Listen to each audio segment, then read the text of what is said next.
Manga. My hometown is in the countryside, and there were a lot of people who had fields, and they each grew something. So my grandfather and grandmother lived in my neighborhood, but unfortunately that summer, they hurt their back and couldn't work the fields. That's why there were quite a few weeds in my grandfather's field, and my father and mother said we'd have to spray herbicides. I don't want to spray herbicides just because I want to farm again. He mowed the grass in the hot weather despite his bad back. Mowing the grass under the blazing sun, my brother and I, who couldn't stand to see my grandfather doing it with a sore back, decided to help him mow the grass on our days off from school so he could take a good rest. Our family had received a large amount of vegetables and fruits from my grandfather's harvest when he was working in the fields, so we decided to help him as a way to thank him. And it wasn't hard work, because I used the mower I borrowed from my grandfather. But since the land was large, I couldn't do it all at once on a midsummer's day, so I had to mow the grass in several days. One day, on Saturday evening, I went out to mow the grass as usual, when the sun was about to go down. My brother and I saw a delinquent's car parked in the grass, the flashiest one I had ever seen. There was no one in the vicinity and the engine was off, so I assumed it was parked. At any rate, I just mowed the grass near the car. To my grandfather after mowing, "Is someone coming?" No, why? Not that it really matters, but I saw a car I'd never seen before parked by my grandfather's field. I just wondered if anyone was coming. Well, it was the countryside after all, and things like this would happen. The next day, me and my brother resumed mowing the grass again. The car was gone. And there was a lot of trash around where the car was parked. Empty beer cans, empty containers after eating lunch, and even used condoms. I told my brother to bring a garbage bag, and we started collecting garbage before mowing.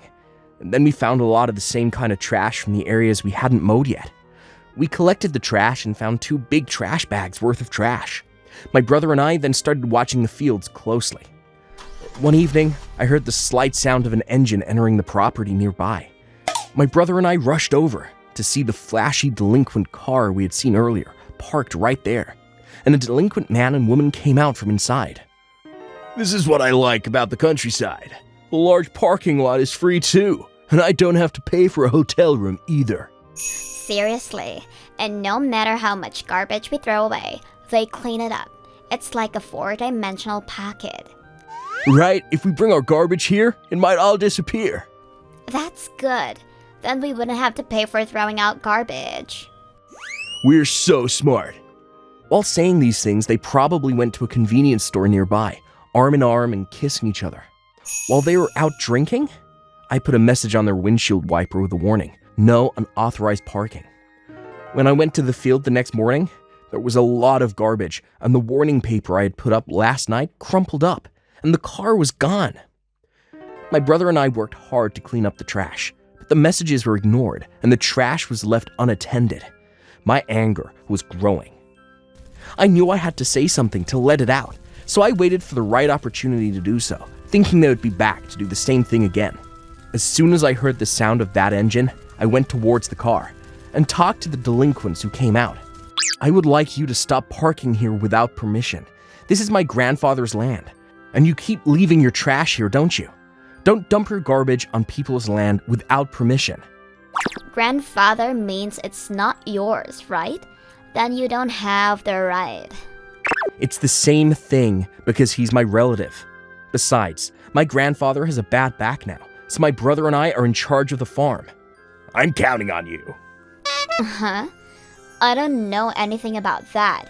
We're the ones who want to complain in the first place. You guys didn't get rid of the weeds fast enough, and now Tano's car is scratched up. I want to file a claim for damages. What are you talking about when you're the one parking on someone's property without permission? You're so annoying. You just need to get out of here. You're really getting on my nerves.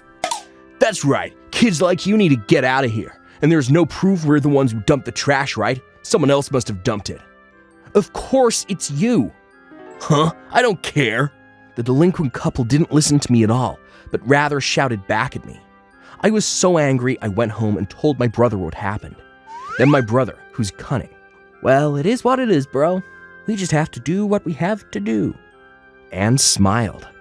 And the next weekend, my brother, "Let's concentrate on mowing today." That's right, the whole thing. and he mowed the grass from early in the morning. Thanks to that, the place was cleaned up.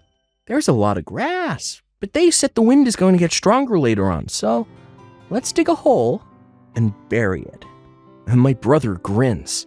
Then I realized what my brother was trying to say. I think that's a good idea. We should also remove the large stones and pebbles and bury them together. And we both cleaned it up nicely. And that night, my brother and I heard the sound of an engine and ran over. The delinquent couple happily parked on the clean lot. They were already dumping trash, so we took evidence. At that moment, there was a big sound of something falling. Unaware of the hole we had dug, the rear of the vehicle body completely fell into the hole as they backed up and couldn't get out. Then I heard their voices in a panic. Hey, what was that sound? I don't know. I can't move. Aren't we in trouble? Do something about it. I'm trying. We heard them yelling and screaming in a panic, and my brother and I looked at each other and giggled, trying to keep our voices down. They tried to get out of the car with full throttle, but the dirt, pebbles, and grass that we used to weigh them down got caught up in it. The pebbles flew all over the delinquent's proud car, scratching it, and the engine was making so much noise, the neighbors came over to see what was going on. And everyone, You're disturbing the neighbors this late at night. "What, you're stuck in a hole? And hurry up and get your car out and go home." This is what happens when you park your car on someone's property. After being yelled at, the delinquent couple was completely bummed out. Even after getting yelled at, the delinquent couple still brazenly asked the neighbors to help them get their car out of the hole. But You got what you deserved, huh? they were dismissed.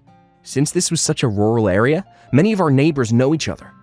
My grandfather liked to grow things on his farm, but he also liked to give them away to his neighbors. So it was only natural that everyone didn't like these guys who were parking around my grandfather's farm without permission. Here you go. Oh my. Hey, what are you gonna do? I'm gonna look for road service online. I watched with my brother for a while, and they had a tow truck pull them out of the hole. The road service man. "How did you even get stuck like that?" And laughed at him. "Do you want to pay cash, or do you want to pay by credit card at a later date?" Damn it, how much is this gonna cost? The boyfriend grumbles. "It depends on the distance, but I think it's somewhere in the tens of thousands." Huh? Are you kidding me? Why is it so expensive? It's just a car. Even if you say that, the delinquent couple looked at each other with pale faces, checking each other's wallets. My brother and I, who'd been lurking in the shadows all along, watching the whole thing unfold. They could have stayed in a fancy hotel for a few grand.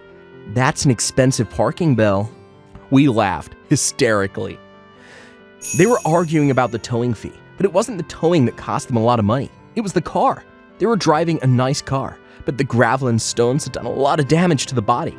The paint seemed to have peeled off, so I'm secretly gloating that if they get it repaired properly, the bill will be in the triple digits. It's been about a month since then, and the delinquent couple never showed up again. The fields are clean, my grandfather is happy, and I'm really happy.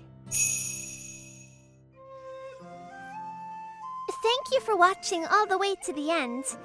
What did you think of today's episode? Leave a comment and let me know your thoughts on today's story.